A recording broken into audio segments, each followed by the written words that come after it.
நீங்க யார ரொம்ப நேசிக்கிறீங்களோ அவங்களே உங்களை அவமானப்படுத்துற மாதிரி சூழ்நிலை வரும்.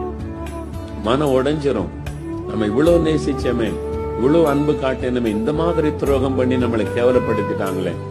ஆண்டவர்கிட்ட போன அவர் என்ன சொல்லுவார்? மகனே, மகளே, மனுஷனுடைய அன்பெல்லாம் மாறிடும், ஏன் அன்புதான் நிலையானது. என்ன பிடிச்சுக்க, அதெல்லாம் நேசிக்காத, என்ன பிடித்துக்கொள். அப்படி யாரு மேல உயிர் வைக்காதங்க. நான் உங்களுக்கு ஆலோசனையா சொல்றேன், நீங்க உயிரையே வைக்கணும்னா ஒரே ஒருவர் தகுதியானவர், இயேசு, இயேசு, இயேசு, இயேசு. அவர் மேல உயிரே வைங்க, உங்களை விட்டு விலகவே மாட்டார். அப்படி அன்பு மாறவும் மாறா. இயேசு இல்லாம என்னால இருக்க முடியாது, அதான் சொல்லணும். இயேசோடு ஐக்கியம் வச்சு பாருங்க, அவரை விட்டு உங்களால விலகவே முடியாது.